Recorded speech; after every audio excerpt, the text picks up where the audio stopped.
Hello everyone, welcome back to another episode of r/entitled people. In today's episode, my entitled neighbor wanted to join us for dinner. I'm in a wheelchair. We should have known better. Before we get started, make sure to subscribe so you will never miss a video. So let's get started. My entitled neighbor wanted to join us for dinner. My husband wasn't home and it was just me with my 2 children and my cousin who was visiting. It was raining out and my neighbor rang the doorbell. Let's call her Elaine. She said she was locked out of her house and needed to wait for her husband. I don't know this neighbor very well. We recently purchased our home. I said she was free to wait in the entryway of our home. It has a bench and she could play with her phone. She asked if she could join us for dinner and I said I don't know her very well and my husband isn't home. She said she doesn't mind? I said, but I mind because it's a safety issue. She feels safe and I shouldn't worry. I said I don't feel safe. She got quiet for 30 seconds and said she is an occupational therapist and a healthcare professional, so we should feel fine. I said no. She can wait in the hall or leave. I'll bring her a bowl of food. She was on the phone for 3 hours and yelling, saying how we were horrible people for not letting her in. She poured the bowl of soup I gave her into my kids' shoes in the shoe rack opposite the bench she was sitting on in the hallway. I can't believe she thought she was entitled to come inside a stranger's home.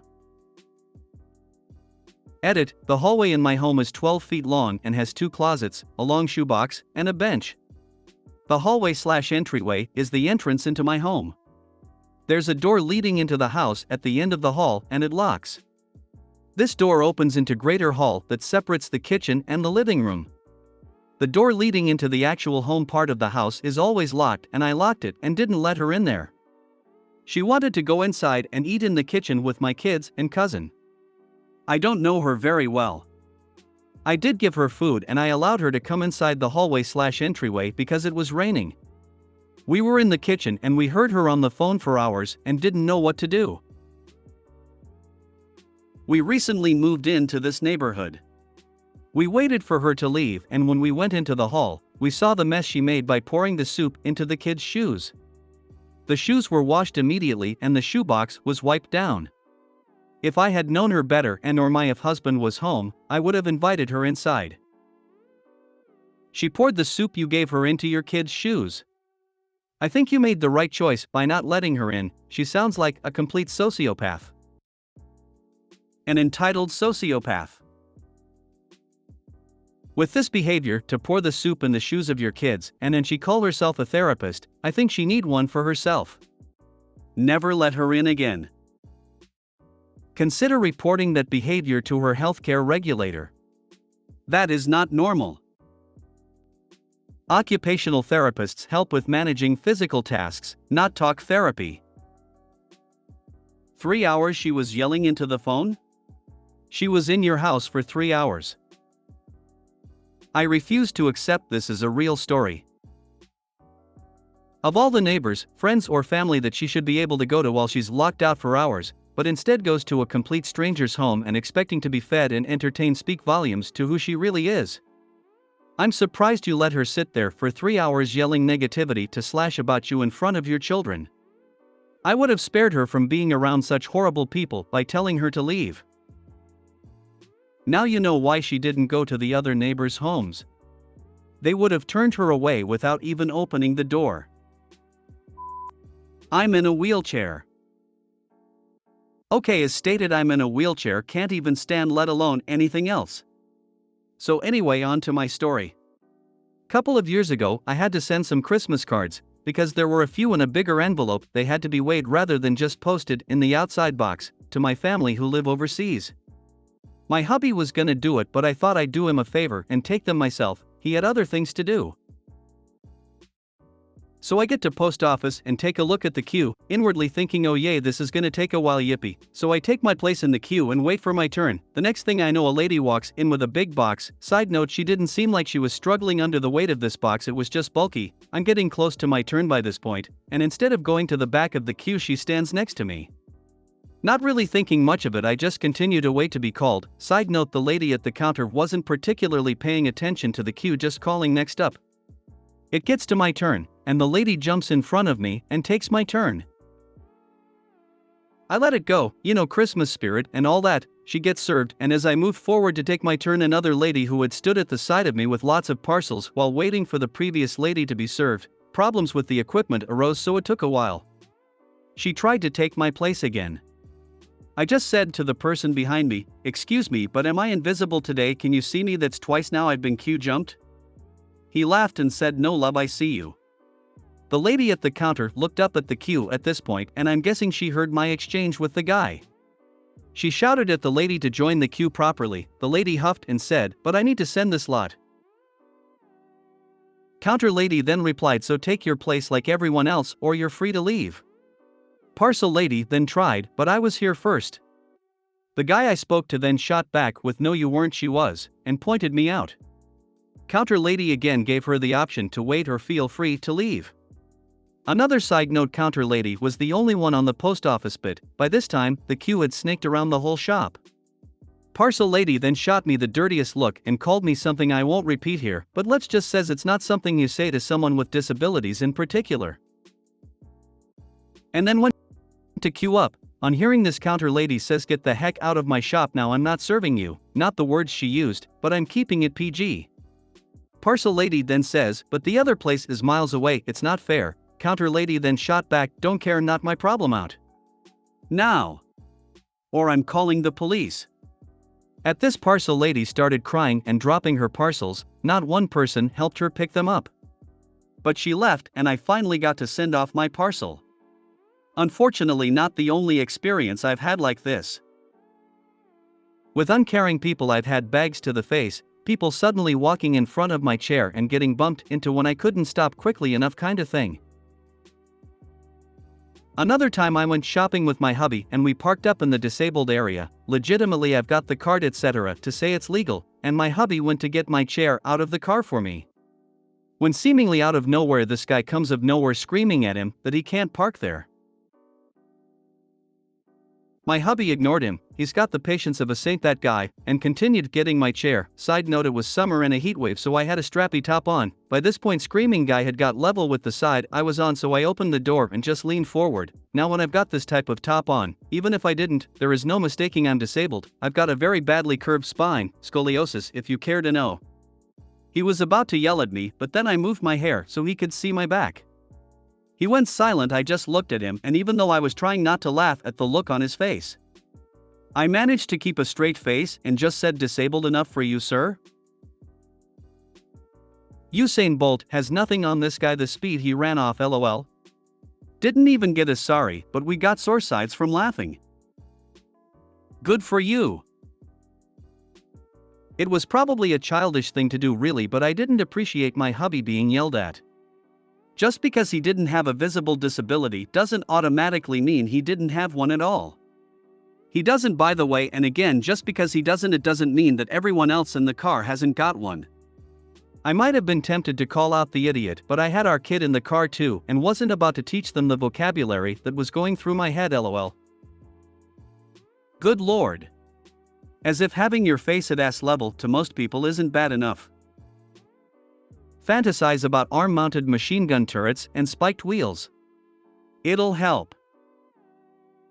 Sounds like you should mount an air horn on your chair, especially for entitled assholes. We should have known better.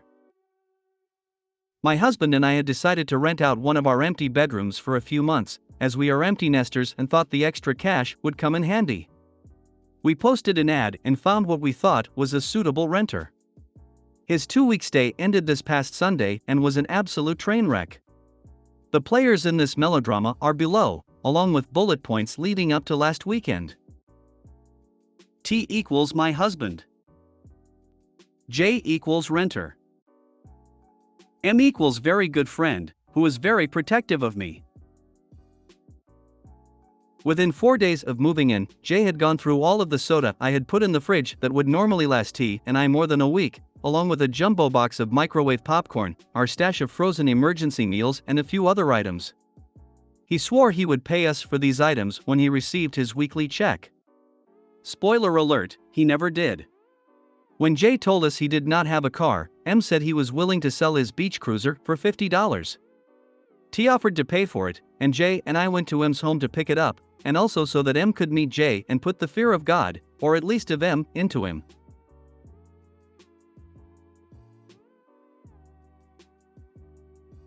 Jay kept asking us to do things like pay for an Uber, hard no from us, calling M and asking him for money, Ubers and rides, again, hard no. M lives 20 miles from us and is a full-time caretaker for his disabled partner, and asking us to buy him food.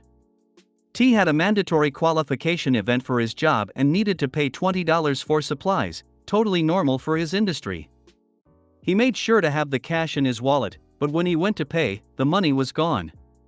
Jay kept saying that his employer was cutting his hours and then giving them back. He was a bit iffy when we asked what his work schedule was. The poop really started to hit the fan on Friday morning. At around 0100, T's phone started to blow up. T works nights, but happened to be home with a stomach bug. It was Jay texting that he had been roughed up and was scared. T ignored his texts. We're Jay's landlords, not his parents or even his friends. To summarize the next 3 days. Jay came home with some sob story about being beat up by some bad gangbanger types who stole the bicycle. He lied that he had been on his way home from work as our ring system saw him leaving the house 2 hours before. Jay's cousin came by Friday evening to pick him up. The next time we heard from Jay was Saturday morning, when he told us he has lost his house keys while riding in an Uber. Jay came by the house with his cousin for a few minutes, before I had the chance to get new keys made.